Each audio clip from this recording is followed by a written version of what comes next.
A History of Political Theory. George H. Sabine. 3rd edition. Holt, Reinhardt, and Winston, New York. I.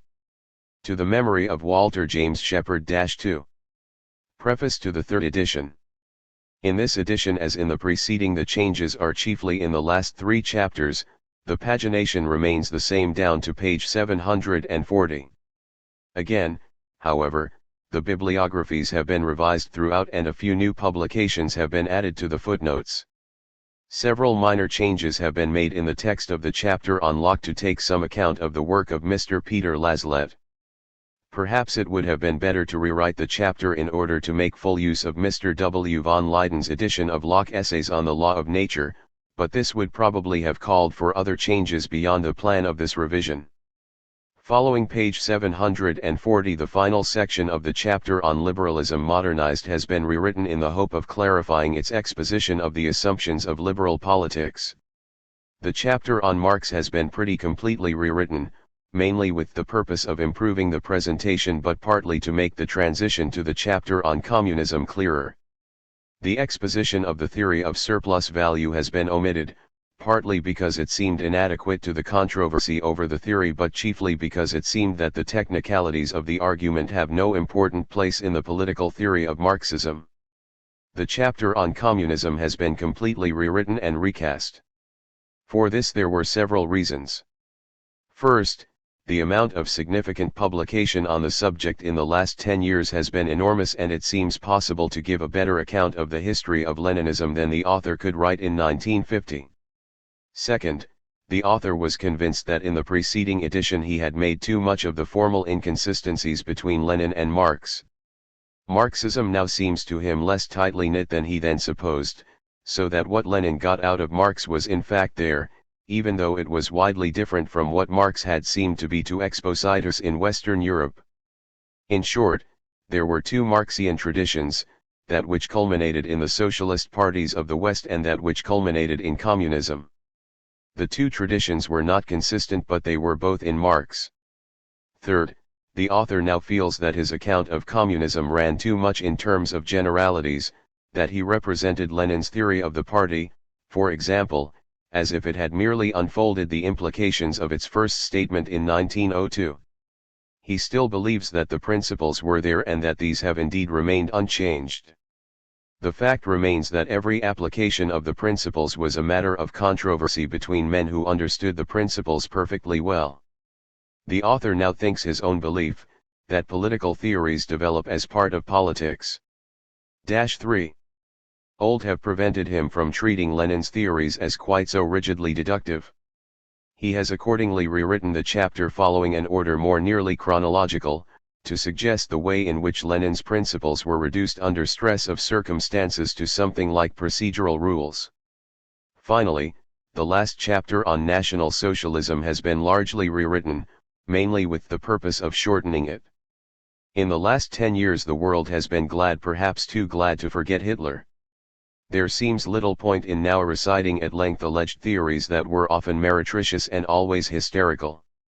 This is not because the author supposes that politics has become immune to hysteria, but rather because he is confident that a new attack will find new and different credulities to exploit. The author takes this opportunity to express his indebtedness to Mr. Christopher Braceth, now of Lincoln College, Oxford, for his very efficient help in preparing this revision for the press. G.H.S. Ithaca, New York, January 1961. 4. Preface to the first edition. This history of political theory is written in the light of the hypothesis that theories of politics are themselves a part of politics. In other words, they do not refer to an external reality but are produced as a normal part of the social milieu in which politics itself has its being. Reflection upon the ends of political action, upon the means of achieving them, upon the possibilities and necessities of political situations, and upon the obligations that political purposes impose is an intrinsic element of the whole political process. Such thought evolves along with the institutions, the agencies of government, the moral and physical stresses to which it refers and which, one likes at least to believe, it in some degree controls. Thus conceived, the theory of politics no more reaches an end than politics itself, and its history has no concluding chapter. If there is a divine, far-off event toward which human history moves, the author of this book makes no pretense of knowing what it is. Taken as a whole, a political theory can hardly be said to be true. It contains among its elements certain judgments of fact, or estimates of probability, which time proves perhaps to be objectively right or wrong. It involves also certain questions of logical compatibility respecting the elements which it tries to combine. Invariably, however, it includes valuations and predilections, personal or collective, which distort the perception of fact, the estimate of probability, and the weighing of compatibilities. The most that criticism can do is to keep these three factors as much as possible distinct, to prevent preferences from claiming the inevitableness of logic or the certainty of fact. It cannot be supposed that any political philosophy of the present time, more than those of the past, can step out of the relationships in which it stands to the problems, the valuations, the habits, or even the prejudices of its own time. A writer of history, at least, ought to avoid the egoism that makes every generation fancy that it is the heir of all the ages. On the other hand, he can make no profession of impartiality beyond that fidelity to sources which is the obligation of every serious historian, or beyond that avowal of conscious preferences which should be expected of every honest man. In any other sense, the claim of detachment is a superficiality or a pretense. A reader is entitled, if he is interested, to an avowal of an historian's own philosophical preferences. Those of the author are in general agreement with the results of Hume's criticism of natural law described in the first part of chapter XXIX. So far as he can see, it is impossible by any logical operation to excogitate the truth of any allegation v. of fact, and neither logic nor fact implies a value. Consequently, he believes that the attempt to fuse these three operations, whether in Hegelian idealism or in its Marxian variant, merely perpetuated an intellectual confusion inherent in the system of natural law. The substitution of the belief that there is a determinate order of evolution or historical progress for the belief in rational self-evidence displaced an unverifiable idea with one still less verifiable. So far as there is any such thing as historical necessity, it seems to belong to the calculation of probabilities, and in application this calculation is usually impossible and always highly uncertain. As for values, they appear to the author to be always the reaction of human preference to some state of social and physical fact. In the concrete they are too complicated to be generally described even with so loose a word as utility. Nevertheless, the idea of economic causation was probably the most fertile suggestion added to social studies in the 19th century. To write the whole history of Western political theory from the point of view of this sort of social relativism is probably a greater task than a careful scholar ought to have attempted. It implies a range of knowledge which the author is painfully aware that he does not possess. For, on the one hand, political theory has always been a part of philosophy and science, an application to politics of the relevant intellectual and critical apparatus which is at the moment available. And, on the other hand, it is a reflection upon morals, economics, government, religion, and law, whatever there may be in the historical and institutional situation that sets a problem to be solved. It is of the essence of the point of view here adopted that neither factor should be neglected.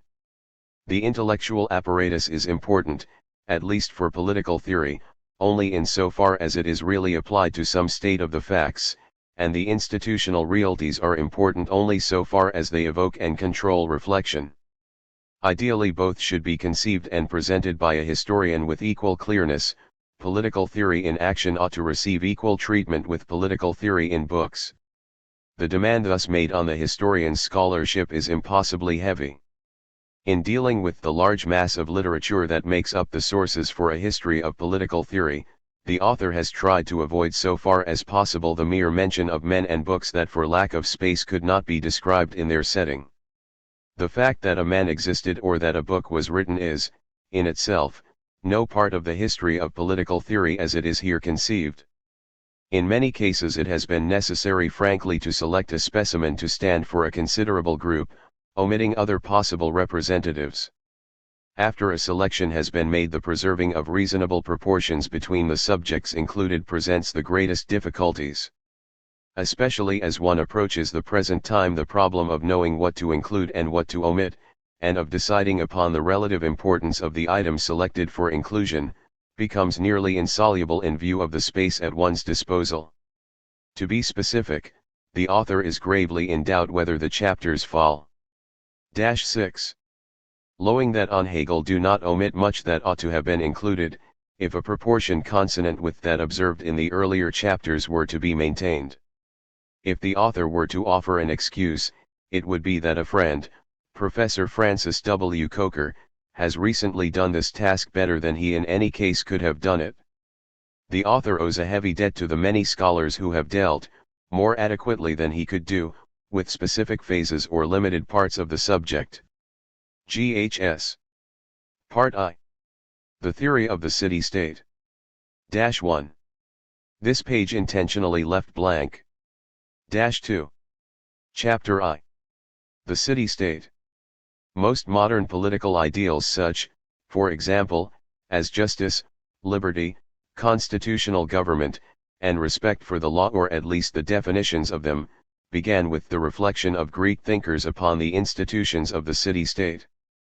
But in the long history of political thought, the meaning of such terms has been variously modified, and always that meaning has to be understood in the light of the institutions by which the ideals were to be realized and of the society in which those institutions did their work. The Greek city-state was so different from the political communities in which modern men live that it requires no small effort of the imagination to picture its social and political life. The Greek philosophers were thinking of political practices far different from any that have prevailed commonly in the modern world, and the whole climate of opinion in which their work was done was different. Their problems, though not without analogies in the present, were never identical with modern problems, and the ethical apparatus by which political life was evaluated and criticized varied widely from any that now prevails. In order to understand at all accurately what their theories meant, it is necessary first to realize at least roughly what kind of institutions they had in view and what citizenship connoted, as a fact and as an ideal, to the public for whom they wrote. For this purpose the government of Athens is especially important, partly because it is the best known but chiefly because it was an object of special concern to the greatest of the Greek philosophers. Social classes. As compared with modern states, the ancient city-state was exceedingly small both in area and in population. Thus the whole territory of Attica was only a little more than 2/3 the area of Rhode Island, and in population Athens was comparable with such a city as Denver or Rochester. The numbers are exceedingly 3. Uncertain, but a figure somewhat in excess of 300,000 would be approximately correct. Such an arrangement of a small territory dominated by a single city was typical of the city-state. This population was divided into 3 main classes that were politically and legally distinct. At the bottom of the social scale were the slaves, for slavery was a universal institution in the ancient world. Of all the inhabitants of Athens, perhaps a third were slaves. Consequently, as an institution, slavery was as characteristic of the city-state economy as wage earning is of the modern. It is true, of course, that the slave did not count politically in the city-state. In Greek political theory his existence was taken for granted, just as the feudal ranks were taken for granted in the Middle Ages, or as the relation of employer and employee is taken for granted now. Sometimes his lot was deplored, and sometimes the institution, though not its abuses, was defended. But the comparatively large number of slaves, and still more the exaggeration of their numbers, has given rise to a myth that is seriously misleading. This is the idea that the citizens of the city-state formed a leisure class, and that its political philosophy was therefore the philosophy of a class exempt from gainful labor. This is an almost complete illusion. The leisure class in Athens could hardly have been larger than it is in an American city of equal size, for the Greeks were not opulent and lived upon a very narrow economic margin. If they had more leisure than the moderns, it was because they took it their economic machine was not so tightly geared, and they paid for it with a lower standard of consumption. The simplicity and plainness of Greek living would be a heavy burden to the modern American. Certainly the overwhelming majority of Athenian citizens must have been tradesmen or artisans or farmers who lived by working at their trades. There was no other way for them to live. Consequently, as with most men in modern communities, their political activities had to take place in such time as they could spare from their private occupations. It is true that Aristotle deplored this fact and thought it would be desirable to have all manual work done by slaves, in order that citizens might have the leisure to devote themselves to politics. Whatever may be thought of the wisdom of this ideal, it is certain that Aristotle was not describing what existed. 4. But was proposing a change for the improvement of politics. Greek political theory sometimes idealized a leisure class, and in aristocratic states the governing class might be a landed gentry, but it is quite false to imagine that in a city like Athens the citizens were typically men whose hands were unsoiled by labor. The slaves being put aside, the second main group in a Greek city was composed of the resident foreigners, or metics. In a commercial city like Athens the number of such persons might be large and many of them would not be transients. But there was no form of legal naturalization, and residence extending over several generations would still leave a metic outside the citizen body, unless indeed he were taken in by inadvertence or connivance. The metic, like the slave, had no part in the political life of the city, though he was a freeman and his exclusion implied no social discrimination against him. Finally, there was the body of citizens, or those who were members of the city and entitled to take part in its political life. This was a privilege attained by birth, for a Greek remained a citizen of the city to which his parents belonged. Moreover, what citizenship entitled a man to was membership, that is, some minimum share of political activity or participation in public business. This minimum might be no more than the privilege of attending town meeting, which itself might be of greater or less importance according to the degree of democracy that prevailed, or it might include eligibility to a narrower or a wider range of offices. Thus Aristotle, obviously thinking of Athenian practice, considered that eligibility to jury duty is the best criterion of citizenship. Whether a man were eligible to many offices or only a few would again depend upon the degree of democracy that prevailed in his city. But the point to be noted is that, for a Greek, citizenship always meant some such participation, much or little. The idea was therefore much more intimate and much less legal than the modern idea of citizenship. The modern notion of a citizen as a man to whom certain rights are legally guaranteed would have been better understood by the Roman than by the Greek, for the Latin term does partly imply this possession of private right. The Greek, however, thought of his citizenship not as a possession but as something shared, much like membership in a family. This fact had a profound influence upon Greek political philosophy. It meant 5. That the problem as they conceived it was not to gain a man him rights but to ensure him the place to which he was entitled. Somewhat differently stated, it meant that, in the eyes of Greek thinkers, the political problem was to discover what place each kind or class of men merited in a wholesome society so constituted that all the significant sorts of social work could go on. Political institutions. The institutions by which this body of citizen members undertook to transact its political business can be illustrated by taking Athens as the best known type of the democratic constitution. 1. The whole body of male citizens formed the assembly or Iselesia, a town meeting which every Athenian was entitled to attend after he had reached the age of 20 years. The assembly met regularly 10 times in the year and in extraordinary sessions at the call of the council. The acts of this town meeting corresponded, as nearly as anything in the system did, to modern enactments in which the whole public authority of the body politic is embodied. This is not to say, however, that the formation of policies and the effective discussion of measures took place, or was intended to take place, in this body. Direct democracy conducted by the whole people assembled is rather a political myth than a form of government. Moreover, all forms of Greek government, except extra-legal dictatorship, whether aristocratic or democratic, included some sort of assembly of the people, even though its share in government might actually be small.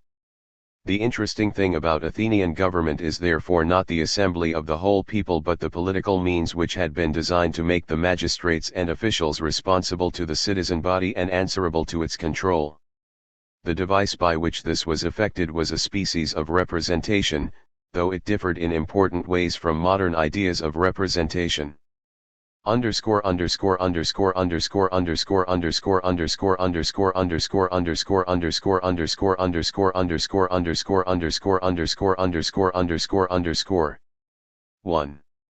The Constitution of Cleisthenes, whose reforms were adopted in 507 BC.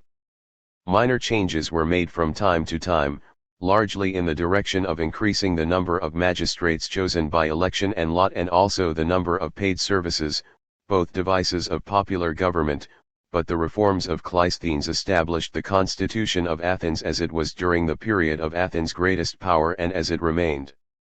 There was a brief oligarchic reaction at the close of the Peloponnesian War, but the old forms were restored in 403-6.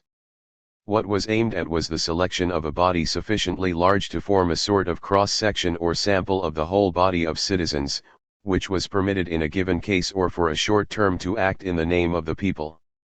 The terms were short, there was usually a provision against re-election, and thus the way was open for other citizens to have a turn at the management of public affairs.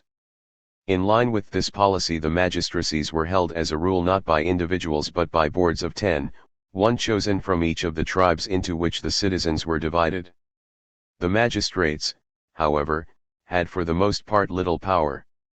The two bodies which formed the keys to popular control of government in Athens were the Council of 500 and the courts with their large popular juries. The manner in which the members of these governing bodies were chosen explains the sense in which they could be said to represent the whole people. For purposes of local government, the Athenians were divided into about 100 demes, or, as they might be called, wards, or parishes or townships. These demes were the units of local government. There was one respect, however, in which they were not comparable strictly to local units. Membership in them was hereditary, and even though an Athenian moved from one locality to another, he remained a member of the same deme. Accordingly, though the deme was a locality, the system was not purely one of local representation.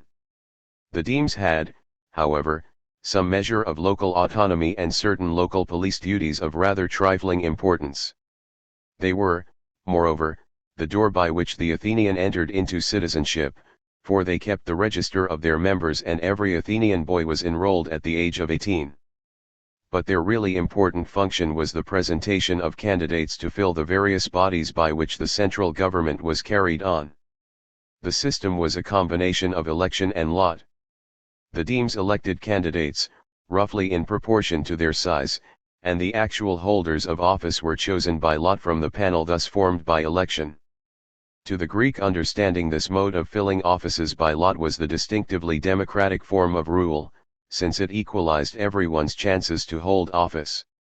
There was, however, one important body of Athenian officials which remained outside the scheme of choice by lot and which 7 retained a much larger measure of independence than the others. These were the 10 generals who were chosen by direct election and were, moreover, eligible to repeated re-elections. The generals were, of course, in theory purely military officers, but especially in imperial days they actually exercised not only important powers in foreign parts of the Athenian Empire but also very great influence over the decisions of the council and the assembly at home. The office therefore was not really a military post but in certain cases a political office of the highest importance. It was as general that Pericles acted year after year as the leader of Athenian policy, and his position with reference to the council and assembly was much more like that of prime minister in a modern government than that of a mere commander of troops. But his power lay in the fact that he could carry the assembly with him. A failure to do so would have disposed of him as effectively as an adverse vote disposes of a responsible minister. As was said above, the really essential governing bodies at Athens were the Council of 500 and the courts with their large popularly chosen juries.